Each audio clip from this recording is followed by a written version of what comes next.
This is a trestle table where you have two uprights that are held together by a long member that goes from pedestal to pedestal through these, and then they're pinned with sort of a tusk tenon, I think is what you call it. So to do this, I had to mill this piece. It's a piece of 3" by 1.5" walnut. You could use any wood you like. I think a hardwood's better. And I marked off the difference here to leave me a 3" tenon. I then milled it in a way I am not proud of. I used a stacked dado set. I set from here to here for the length of the cheek, and I used some scrap to get the height properly, and then I nibbled it away. And I'm not really into highly mechanized woodworking, but sort of a bit of a rush with this piece, and you could very easily cut this off with a handsaw or even a bandsaw and get it probably just as close. This needs to be cleaned up with a little shoulder plane and made pretty. It leaves you a pretty ratty cut. And on the back edge of it, you have to put a piece of wood to prevent it from tearing out. Because when I was doing my practice pieces, I was doing my practice pieces to get the cut. You can see how much tear out you get on the back edge as the big chunk of steel comes through that. And these are a recently sharpened stacked dado set that I've had for years, and I use mostly on things I'm not too worried about. A lot of people tell me, "Oh, I can't do fine woodworking because I don't have all the shop tools." Well, just because you have the shop tools doesn't mean you can do it either. There really has to be not just machine tools, but you have to have an attention to hand tools and techniques you can do to clean up the problems the machine tools leave you.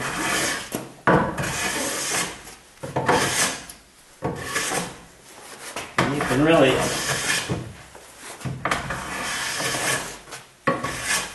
make a tremendous improvement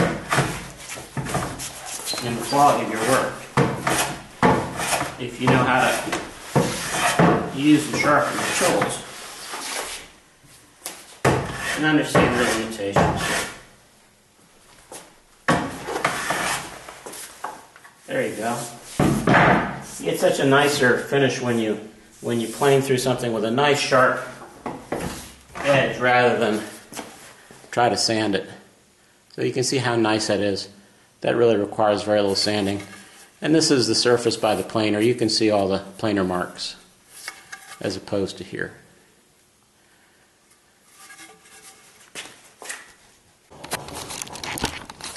Well, now we're at the nail-biting step of actually cutting mortise and tenons that fit. If you want a good glue joint, it's got to be a very tight fit, and you can't be too compulsive about this. And before you start cutting things, you've got to lay them out. So you've got to take your time and not be distracted, and make sure you're doing everything properly. And think your way through things, because you can't really put the wood back once you take it out. Okay, so here we have, this is the bottom foot, to which is going to be articulated this side. That side, quite pretty, going to hold up the table. So this is a 3/4" piece of walnut, and the tenon does not need to be the entire length. And in fact, if it is, it's going to show. So you really want to bring it in some. How long a tenon do you need? Gosh, this is walnut. It's 3/4 inch thick. I think if this is 6 inches long, it's plenty of a tenon. You could go 8 if you wanted to. but you'd have to intentionally try to break that, and it's not going to really wear over age. So we'd have to make a mortise for the tenon to go into, and I think six inches is probably perfectly adequate. For friends over the pond, that's about 17 centimeters. Now I have to mark the second piece. Now typically whenever I do something, I never transfer markings from one piece of wood to another. I'll never cut a piece of wood to length and put on another piece of wood and cut it, because it just never seems to work out accurately. But in this setting, I don't want to amplify any mistakes I make in the measurements.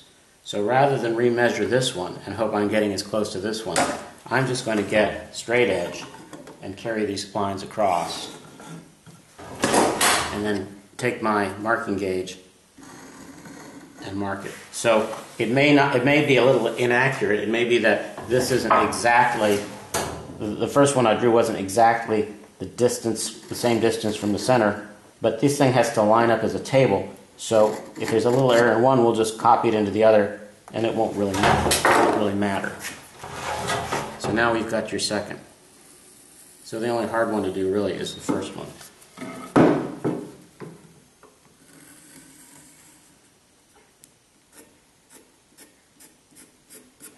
There you go. Bob's your uncle.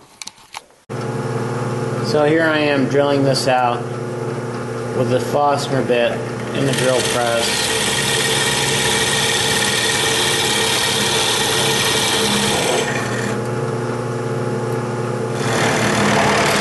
This saves a lot of work if you're going to chop it out with a chisel.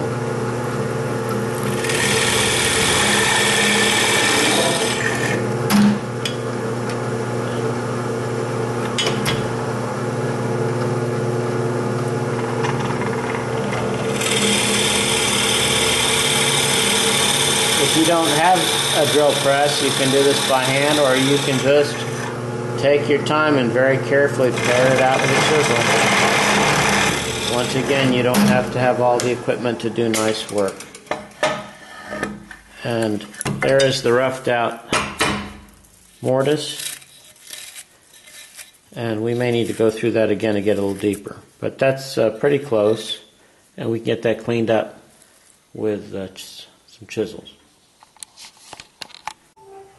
So now that you've drilled out your mortise, you need to clean it up. This is a 2-inch chisel. It's almost like a sled, sharpened at a very dull angle. This was made from an old planer blade.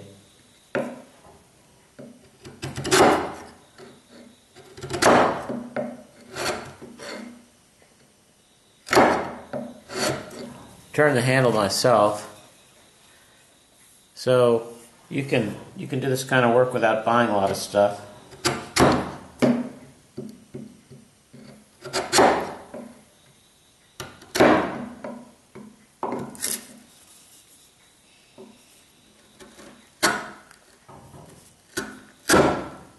You don't really need a mallet for most of this. You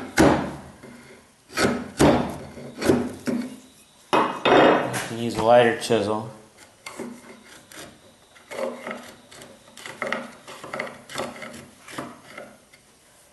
Clean up some of the small stuff. I like to make a shoulder on each side of the line.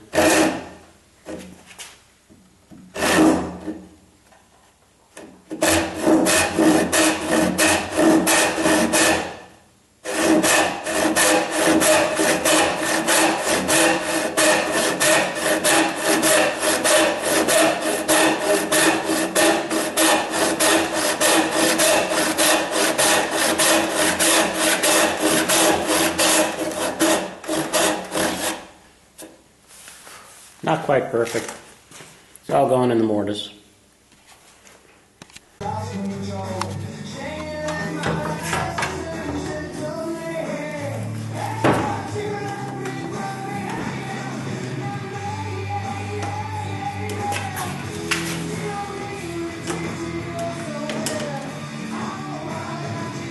tenon's a little long. It's just, pardon the music in the background. It's just a little bit of the space here. So I'm going to just shave the bottom off, the bottom of the tenon, so this fits down in the mortise better. But that's a nice tight joint, and you know, if you just peg that even without gluing it, it's pretty tight. Another reason not to have a real long tenon here, another reason not to have a big long tenon is because you might have a little more cross grain problems. The board from here to here is quite wide, it's 10 inches, and if you have 10 inches trapped with the grain running in the opposite direction, it's going to limit the motion and could eventually crack this panel. So shorter tenon saves you from that. 6 inches, you usually don't have to worry about cross graining that much.